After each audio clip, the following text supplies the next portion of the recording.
Glamour की दुनिया है। अगर आप ग्लैमर की दुनिया में आते हैं तो कहीं ना कहीं आजकल बहुत इजी हो गया है ग्लैमर की दुनिया में आना, लेकिन संभलना और ख़ुद को ज़मीन से टिकाए रखना भी बहुत मुश्किल है।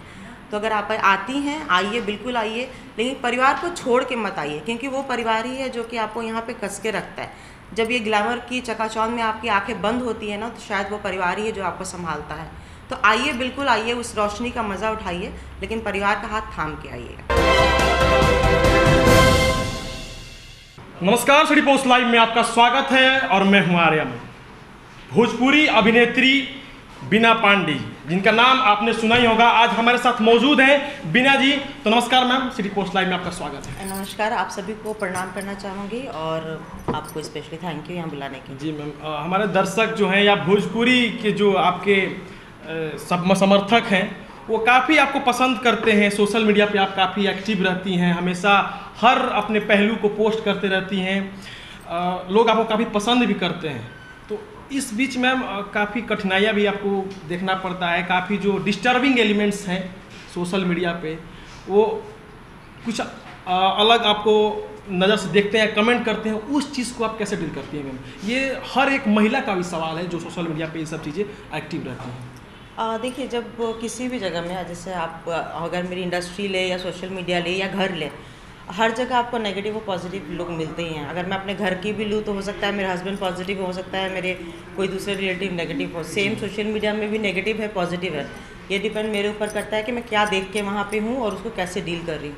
तो नेगेटिविटी को जितना इग्नोर करते हैं तो स्मूथली निकल जाता है, घर भी, सोशल मीडिया भी और इंडस्ट्री भी। तो काफ़ी सरलता से इसको डील करती हैं। और बीना जी, आप काफ़ी अच्छी दिखती हैं और भोजपुरी इंडस्ट्री में आपका लुक भी अलग है, लेकिन हमेशा आपको माँ का रोल, भाभी का रोल या एक अलग वृद्ध का रोल मिलता है। तो क्या आपको कुछ अजीब नहीं लगता कभी, या आपके मन में कुछ ऐसा सवाल नहीं आता कि क्यों वो ऐसे और मुझे ऐसा रोल मिला? नहीं मिलता है, इसे मैं अग्री नहीं करूँगी। वो मैंने चूज़ किया है, वो मेरा था, मैंने सेलेक्ट किया है कि मुझे ये कैरेक्टर ही करना है। जब मैंने शुरुआत ही की थी आज से 6 साल पहले, तो जो पहली पिक्चर ही की थी मैंने, उसमें मैंने जैसे मुझे 2 कैरेक्टर ऑफर हुआ था, एक भाभी का भी कैरेक्टर था और एक माँ का भी था, और मैंने चूज़ ही माँ का किया था।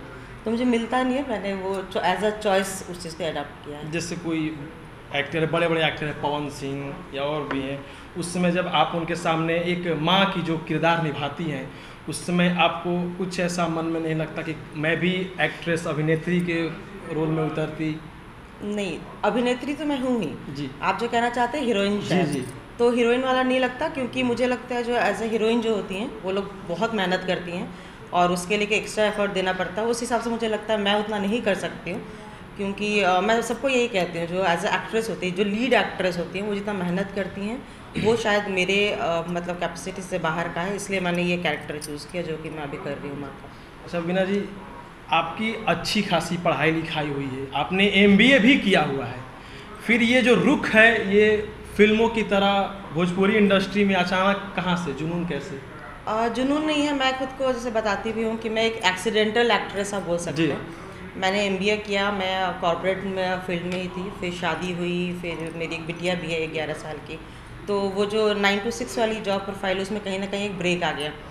फिर उसके बाद एज अ पर्सन, चूँकि शुरू से वर्किंग थे तो वो पॉसिबल नहीं था घर में बैठना, वो एक मोनोटोनस सा लगता था। तो फिर मैंने स्कूल लाइन ज्वाइन किया, वहाँ मैंने एज एडमिन है, मतलब बिहार के बहुत टॉप स्कूल्स में मैंने एज एडमिन हेड काम किया। फिर वहीं से मुझे एक ब्रेक मिला एक्टिंग के लिए, वो भी मतलब एक छोटा सा फ़नी सा इंसिडेंट था। कोई एक चैनल है जिसमें कि कुछ लाइव मतलब रियलिटी शो था, तो उनकी कोई कैंडिडेट मतलब उस वक्त नहीं प्रेजेंट हो पाई थी। तो वो जो कैंडिडेट मतलब जो चैनल देखती थी, वो मेरे स्टूडेंट की मदर थी। तो वो मेरे पास आई, बोली मैम आप जाकर बस स्टेज पे खड़े हो जाइएगा, मेरा काम हो जाएगा, अब मुझे दूसरे किसी के मतलब बुलाना नहीं पड़ेगा, कुछ मत कीजिएगा, आप हार भी जाएंगे तो कोई बात नहीं, लेकिन खड़े हो जाइएगा। मैंने कहा यार मतलब ठीक है, एज ए हेल्पिंग मैं वहाँ गई, तो हारने का कोई है ही नहीं। क्वेश्चंस आते थे, मैं जवाब देते चली गई और मतलब बाय ग्रेस ऑफ गॉड मैं विनर हो गई। फिर वहाँ से चीज़ें खुल गई, फिर कॉल्स काफ़ी आने लगी। तो रुचि तो थी, चूँकि मैं बंगाल से बिलोंग करती हूँ, तो थिएटर हो गया, एक्टिंग हो गया, सिंगिंग, ये सब शुरू से था, तो इंटरेस्ट था ही। तो फिर हस्बैंड बहुत सपोर्टिव थे, तो उन्होंने बोला कि फिर ठीक है, इसको क्विट करके अपने मतलब हॉबी को ही परस्यू कर लो। तो फिर मैंने कंटिन्यू किया। बात अगर हस्बैंड की आई तो आपकी एक छोटी बेटी भी है, आपके हस्बैंड भी हैं, आपकी एक फैमिली है, और उसके साथ साथ जो इंडस्ट्री में आप काम करती हैं, कैसे मैनेज कर पाती हैं अपने पूरे फैमिली के साथ साथ इंडस्ट्री को भी? काफ़ी मुश्किल होता होगा। बिल्कुल नहीं होता, क्योंकि इंडस्ट्री को हम इंडस्ट्री नहीं फैमिली ही मानते हैं। तो दो परिवार को मैनेज करने में, एक मायका एक ससुराल है, दोनों मैनेज हो जाते हैं। मायका ससुराल में हो गया, ये हो जाता है। अच्छा वीना जी, आप काफ़ी अभिनेताओं के साथ आपने रोल किया, किरदार निभाया। सबसे फेवरेट अभी तक जिनके साथ आपने काम किया, उन किनके साथ कंफर्ट फील किए, या फिर सबसे फेवरेट जो है आपके कौन है एक्टर है भोजपुरी में? हाँ, यहाँ 5 गंगुरिया बाटे, या पूछबो के बस कौन नीक लागेला तो का कहब है ना नीक फिर भी लागेला, कोई ना कोई पसंदीदार होता है। लाग ही ना सकेला। इसमें से कौन सा पसंद है मुझे? मुझे तो पाँचों चाहिए ना, पाँचों मेरे फेवरेट है, पाँचों ने मुझे बनाया है, तो सारे मेरे फेवरेट है। हर एक फिल्म मेरी यादगार है, हर एक फिल्म के नाम, हर एक फिल्म का कैरेक्टर याद है। तो आपने सबके साथ काम किया, तो जो भोजपुरी में आजकल एक कोल्ड वॉर चल रहा है, कौन सा? आपस में ही इनडायरेक्टली एक दूसरे के ऊपर लोग कमेंट करते हैं, तंज कसते हैं। आप भी देखती हैं, उसी इंडस्ट्री से आप भी बिलोंग करती हैं, तो आप हमसे या दर्शकों से अधिक जानती होंगी अंदर की खास बातें। तो इसको आप किस नज़रिए से देखती हैं? इसको देखिए, जो आप देख रहे हैं कोल्ड वॉर, वो दर्शक ही देखते हैं कोल्ड वॉर। मैं दर्शकों को बताना चाहूँगी, या आपको भी वही बताना चाहूँगी, ये कोल्ड वॉर एक्चुअली फैंस का होता है। वो किसी हीरो में, किसी हीरो हीरोइन में, या किसी कैरेक्टर आर्टिस्ट में नहीं है। जी जी। वो सिर्फ फैन लोगों का होता है, और उसी को जैसे एक जो लेमैन होता है, एक आम इंसान देखता है, तो वो ये बोलता है, अरे बाप रे, हाई भैया मतलब लड़ाई हो गई।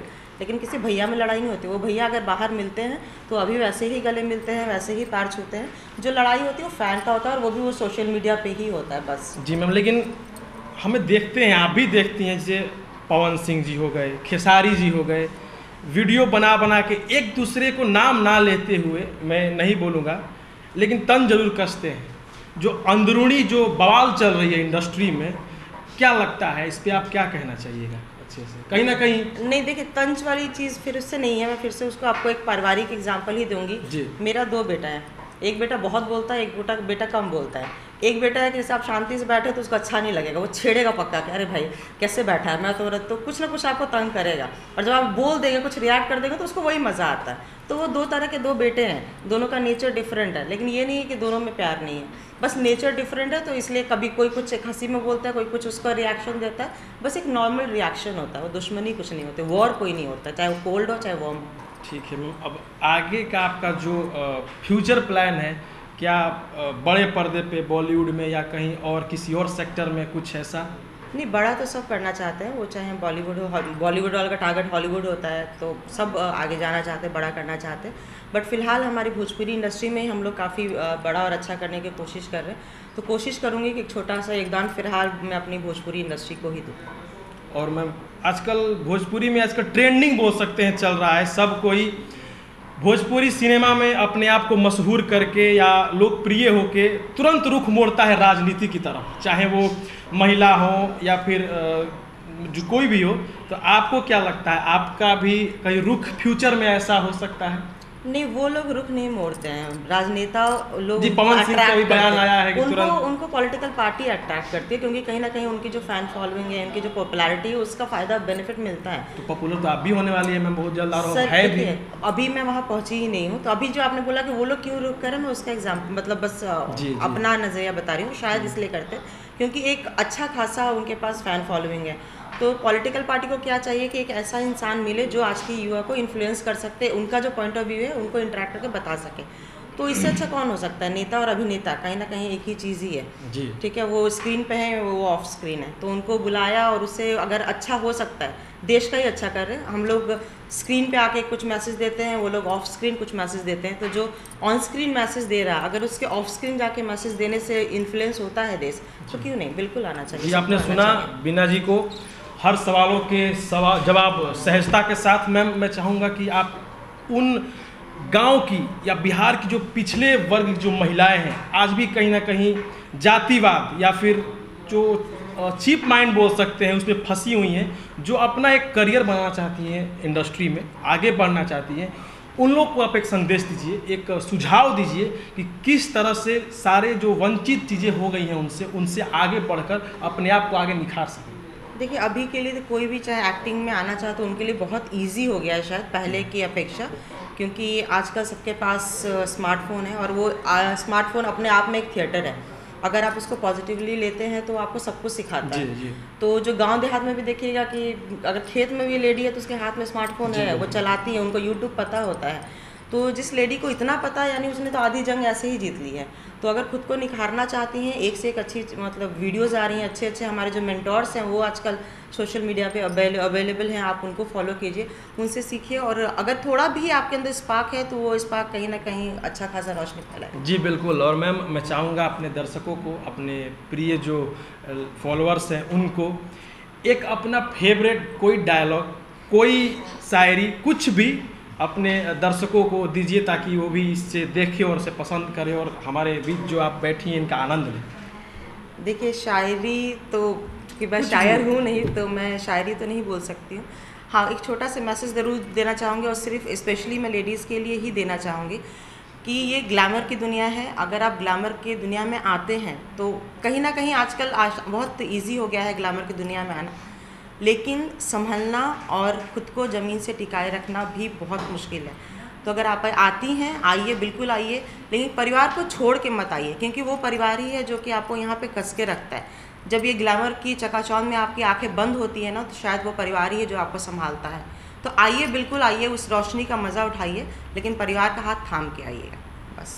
मैम एक और मेरा आपसे वो है कि भोजपुरी जो हमारे दर्शक हैं उनको एक भोजपुरी में कोई भी डायलॉग बोल के सुनाइए, अपना कोई भी फेवरेट, कोई भी अपना भोजपुरी में। देखिए डायलॉग तो मतलब बोले ना, जब ठाकुर जी लोग बोले ना तो हमने के रिएक्शन रहेला। एगो हमार मतलब ठाकुर जी एगो मतलब काफ़ी सुपरहिट फिल्म हमारा है आशिकी, ओमा एगो हमार पंडित जी रहना, तो पंडित जी के संगे एगो डायलॉग रहा हमार कि ओमा जेमा की सीन रहे कि खेसारी लाल यादव रहना, जिनके खूब मतलब वो अछूत से चूँकि शादी कैले रहना, और ये हमारे जो हस्बैंड बन रहा वो पंडित जी रहना, काफ़ी मतलब पॉलिटिकली भी काफ़ी साउंड रहना। तो एगो सीन रहे जमा के खेसारी जी हमने घरे आवता ना, उनका तबीयत काफ़ी ख़राब हो जाता है, ओमा फिर वो पानी मांगता ना, तो जब हम पानी ले जाता नहीं तो पंडित जी पीछे से हमके कहा था ना कि पंडिताइन अछूत से बर्तन ना छुआवे के। तो रउआ लोग समझ सकते हैं जब वो टाइम एगो बेटा हमारा सामने रहा था जेका कि प्राण निकले वाला है, वो पानी के एक बूंद खातिर, हमारा पीछे हमारा हस्बैंड रहता ना, पति, जो उनकी हमारा सब दुनिया रहेला कौन पति का। तो उस सीन में पूरा आप अगर देखो आशिकी में, तो चूँकि उनका कमांड रहता कि लोटा नहीं छुआवे के, अब बेटा के पानियों पियावे के बाटे, तो लोटा के पानी जो हम दूर से पियावता नहीं, तो शायद हमके लगता कि वो अभी तक का हमारा बेस्ट सीन है, और वो लोग जरूर देखब जाओ के। तो जरूर देखिए, अपन प्यार, स्नेह और आशीर्वाद भी मैडम पे बनाई जाए। फिलहाल के लिए रिपोर्ट लाइव देखते रहिए, सब्सक्राइब, लाइक, कमेंट ना भूलें। धन्यवाद। सबके प्रणाम।